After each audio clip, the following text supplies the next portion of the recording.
Bismillahirrahmanirrahim. Assalamualaikum warahmatullahi wabarakatuh.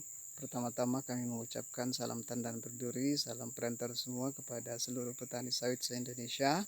Semoga kita selalu diberikan kesehatan, selalu diberikan rezeki yang cukup berupa kelapa sawit yang berbuah melimpah. Amin.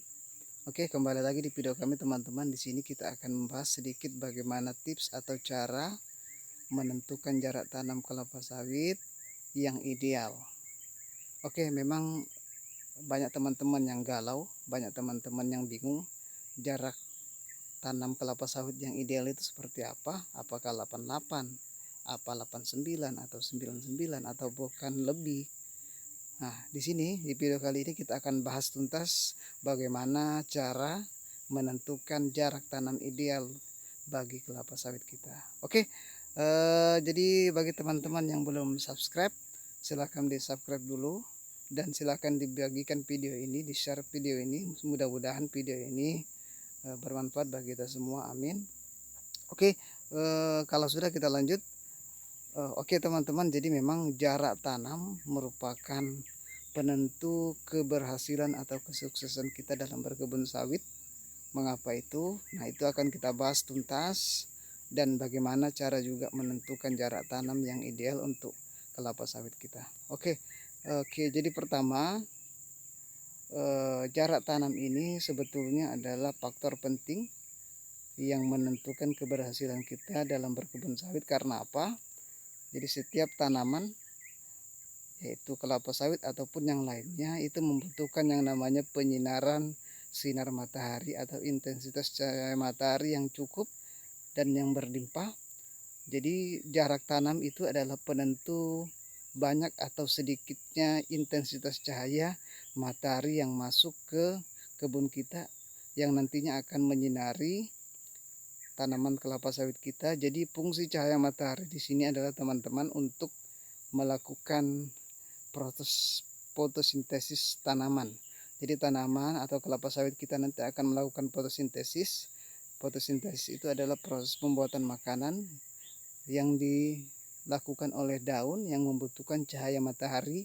Jadi kalau kita salah dalam menentukan jarak tanam, nah itu akan berakibat terganggunya proses fotosintesis atau proses pembuatan makanan yang ada pada kelapa sawit kita. Kalau itu terjadi teman-teman, nanti kelapa sawit kita itu akan cepat tumbuh meninggi, batangnya itu tidak kokoh, batangnya itu akan kecil, sehingga nanti akan pasti berpengaruh pada produktivitas buahnya atau akan mempengaruhi hasil kelapa sawit itu sendiri. Jadi jarak tanam itu sebetulnya fungsi yang sangat penting bagi kelapa sawit kita, bagi perkebunan, bagi kesuksesan kita dalam berkebun sawit.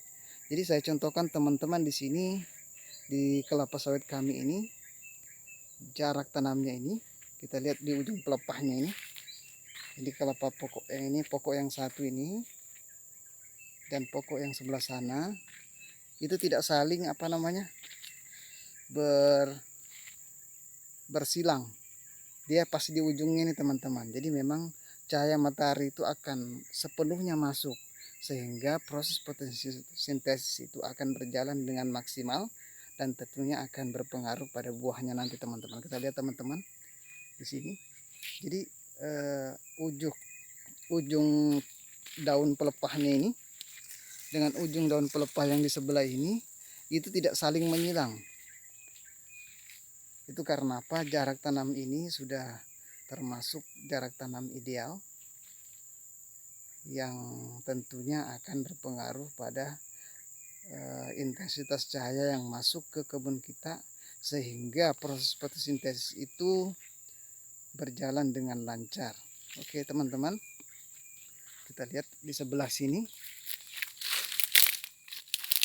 Nah, kita lihat teman-teman, nah ini ujung pelepah dengan ujung pelepah yang sebelahnya itu tidak saling bersentuhan. Nah, ini adalah jarak tanam ideal. Jadi usahakan kelapa sawit kita ini ketika sudah berumur 5 tahunan, ini sudah umur 5 tahunan teman-teman, itu tidak akan bersentuh antara pelepah, ujung pelepah daunnya di sini sama ujung pelepah daun yang sebelah sana itu tidak akan bersentuhan. Jadi ini adalah salah satu jarak tanam ideal. Nanti kita akan bahas bagaimana tips menentukan jarak tanam ideal untuk kelapa sawit kita sehingga proses fotosintesis, sehingga proses penyinaran di kebun kita itu berjalan dengan maksimal. Oke, teman-teman semua, jadi yang kita akan bahas kedua ini adalah bagaimana tips menentukan jarak tanam yang ideal bagi kelapa sawit kita. Jadi ada beberapa faktor teman-teman sebetulnya untuk menentukan jarak tanam. Jadi kita harus tahu dulu apa sih bibit yang akan kita tanam. Varietas apa yang akan kita tanam, apakah termasuk varietas pelepah pendek atau termasuk varietas pelepah panjang, karena itu berpengaruh pada jarak tanam nanti kita teman-teman. Jadi kalau seandainya misalnya kita menanam pelepah pendek, tentu ukurannya dengan yang pelepah panjang itu tidak sama. Nah, contoh misalnya varietas Simalungun.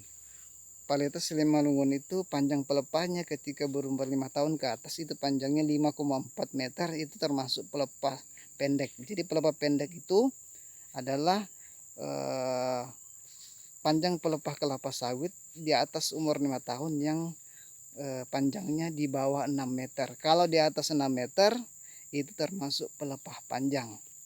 Oke, kalau saran saya, menurut pengalaman saya, jadi kalau untuk pelepah pendek, misalnya Simalungun, PPK Simalungun yang panjang pelepahnya itu 5,4 meter, itu minimal ditanam dengan jarak 89 teman-teman. Oke, jadi kalau untuk varietas Simalungun, jarak tanam ideal itu jangan di bawah 89, pokoknya 89 ke atas itu ideal sekali. Oke, ada juga varietas yang pelepahnya itu sangat pendek, bahkan kurang dari 5 meter, yaitu contohnya misalnya varietas Sriwijaya Semikulon 5 itu panjang pelepahnya itu hanya 4,8. Nah, itu kita bisa gunakan 88 teman-teman. Itu standar minimal. Jadi kita bisa gunakan ukuran 88, minimal 88 untuk varietas pelepah yang sangat pendek, yaitu di bawah 5 ke bawah, 5 meter ke bawah panjang pelepahnya. Contohnya misalnya Sriwijaya Semikulon 5, ada juga varietas yang lain, contohnya Temba dari Costa Rica, itu juga panjang pelepahnya di bawah 5, yaitu 4, sekian. Jadi kita kalau ingat saja teman-teman, kalau di bawah 5 pelepahnya kita bisa menggunakan jarak minimal 88. Kalau di atas 5 sampai 6 itu bisa menggunakan 89, itu minimal. Tapi kalau pelepah panjang itu contohnya PPKS 239. Nah, PPKS 239 itu panjang pelepahnya itu 6,4 meter atau 6,5 meter.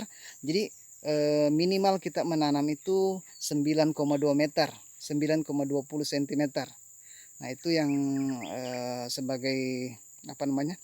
Sebagai masukan saja bagi teman-teman. Jadi untuk menentukan jarak tanam kita harus tahu dulu varietas apa yang kita tanam, apakah termasuk varietas pelepah pendek atau varietas pelepah yang sangat pendek atau pelepah yang pelepah panjang. Jadi kalau ingat tadi teman-teman penentuannya, jadi ingat kalau pelepahnya itu di bawah 5 kita bisa menggunakan ukuran minimal 88. Kalau 5 sampai 6 atau pelepah sedang, atau biasa masuk juga pelepah pendek tapi itu pelepah sedang, misalnya Simalungun atau yang lain-lain, atau 540 dari PPKS, itu kita bisa menggunakan minimal 89. Tapi kalau pelepah panjang contohnya PPKS 239 dan yang ngambi, itu kita menanam minimal 9,2 meter. Oke, mungkin itu saja teman-teman sebagai sharing informasi kepada teman-teman kita semua. Sebagai petani sawit kita wajib saling bertukar pikiran, saling berbagi pengalaman. Mudah-mudahan ini bermanfaat bagi kita semua. Oke, sampai di situ teman-teman. Bagi teman-teman yang ingin bertanya, ingin bertukar pikiran, silahkan berkomentar di bawah kolom komentar. Assalamualaikum warahmatullahi wabarakatuh. Terima kasih.